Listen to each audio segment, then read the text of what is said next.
Hello, everyone. Wanted to take a look today at Bitcoin, and we're using the Bitcoin US dollar. This is obviously the king of the cryptocurrencies. It's the one that's got all the name recognition. Yes, I think Ethereum has a lot more use, but it's kind of like the difference between gold and copper. Bitcoin being gold, copper being Ethereum because it's got so much more use, but this is where the value is. So let's start here. So we can see many of us remember. Actually, we're going to shrink this on up so we can get a good look at what happened in the previous run up back in 2017. And what's interesting is I like to look for.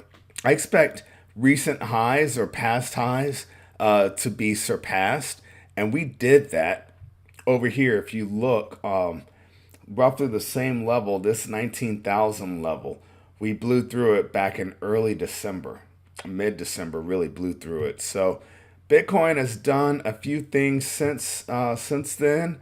I certainly had the joy and sorrow of trading it over the last few weeks. So let's just do a little analysis and see where this bad boy might be going. I'm first going to just look at a simple little trend line. There we go. In theory, up, got it. It took a little longer because my computer is recording. So kind of curious how this is going. So it's still hard to say that Bitcoin is in a down move or an up move. Um, these trend lines always give you a good way to get a sense of what's going on in this stock or in this asset. And what's interesting is I was watching this line right here because you have these bottoms bounce off the trend line. Now, a few days ago, part of the reason I'm making this video is just for my own sanity as I decide whether or not to get back in this thing. You had this fall below this major trend line, and that was significant. That is significant. I'm going to delete this trend line. I want to see if there's any. Let's see if I can do a nice little. Where'd it go? Where'd it go? I like looking for channels, and I'm using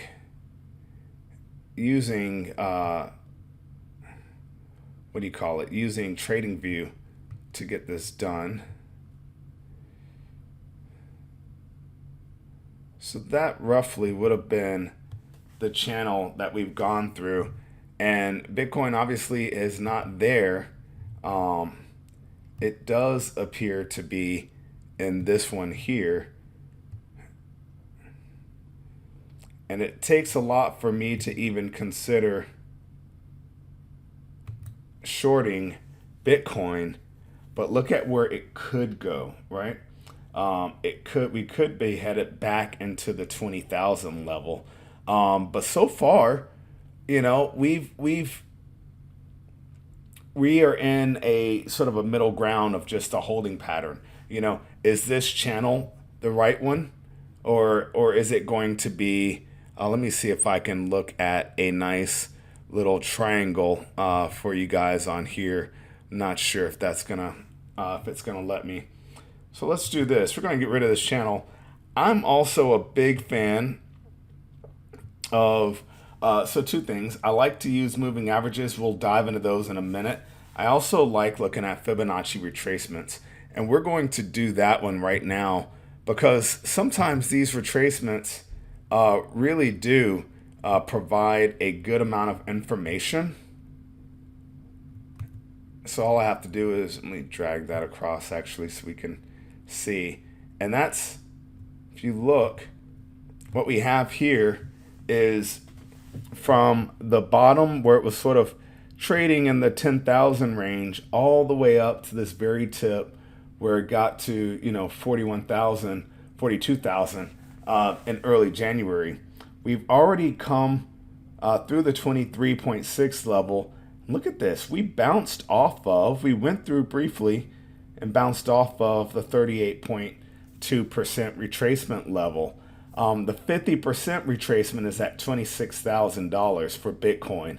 This is actually going to be, that's a very interesting look. It's just something to be aware of, right? If this does pull all the way back, I don't see us pulling back to 10,000. It will most likely hit one of these retracement levels and bounce off of it. So we went through pretty solidly earlier this week, the 23.6 level, but this 38.2 around the $30,000 level, this is 29,765, seemed to hold a little bit because we went there and pulled back above it.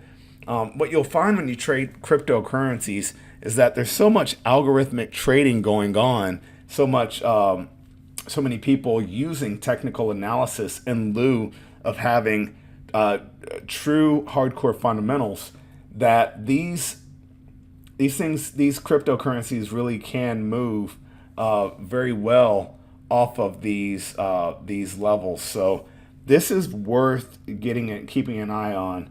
I definitely would say if we cross below 30,000, we'll end up hitting that 26,000 mark, the 50% retracement. I really don't see us going all the way down, mostly because there's so much interest in it right now. But we are in a scenario right now where we're heading lower, just like that channel showed just a minute ago. So let's do a little. It might be fun to look at some simple moving averages, which was always where I would like to start. I just got a little bit ahead of myself. I love TradingView because it offers so many different tools, and I like just simple moving averages. Some people like moving average, the exponential or a weighted. I'm actually going to add 3 of them in there, and we'll go in and change the settings. So just to get it what I want, I'm going to look at let's change this up.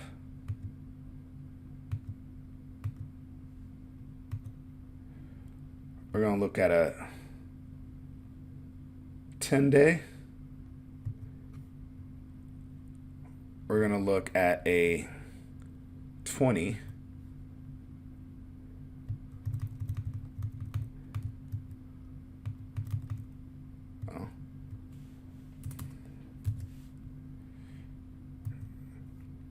And we're going to look at a 60. And I don't expect a whole lot of information here, but let's expand this out, get a closer look. Now, what's interesting here, right? 10 and the 20-day obviously have been tracking very close, but there's a lot of value to that 60-day. So let's do this. We're going to change the 10-day to a 5-day. So that way it's more like a 1 week. And this actually is incorrect. Way to look at it. I'm going to move this to a 7-day. I'm saying it's incorrect because this asset actually trades 7 days a week. So unlike most other assets where we use more of a 5-day work week look at it, here we really need to use real days. I'm going to push this out to 90 days to represent the 6-day. Okay, so that really, it didn't change much, but there we go. There's a change. Okay. So the 90-day really moved quite a bit more. That might have been too much. Let's move that back to, let's say 60 days. It's more of a 2-month scenario. So we had in this, when you pull it out to 7 days and 28 days, so a full month, we had a crossover recently to where the 7-day crossed the 20 and 7-day crossed the 28-day recently, which, when all 3 moving averages are in line, that's an indication of a trend, a steady trend. When they start to cross, and we see this cross here recently, that could mean something else is amiss. So we have that crossover here at on January, what would that have been? January the 23rd, that's last week. And between that and that channel that I drew earlier, this really does make me a lot more cautious rather, with regards to Bitcoin. I kind of got shaken out for a little bit. And I have to admit, I'm not a full believer when it comes to Bitcoin going to 100,000 or 400 or 300 or 500,000. The statistics that people try to use as fundamentals always seem a little questionable to me. It could be my own lack of understanding, or my intuition could be correct in telling me not to believe it. But here we go. You got a downward trend there. You had this crossover here. I'm curious if I were to move this 60-day to a 50. Just wondering at what point these all start to, I guess I pulled it up a little bit. If we see the 28 and the 50 cross as well, that'll be a good indication that this is going lower. When you have lower highs and lower lows, that normally is a sign that the market's going lower. If this were a triangle, I would expect the lows to all be bouncing off of roughly the same type of support. And I don't think we have that right now. This is really interesting. Anyway, rather than continue to ramble, that's it. Thank you guys for watching. Thank you for joining this channel a while back. I'm looking forward to creating more daily analysis. So stay tuned, and I look forward to speaking with you soon. Bye-bye.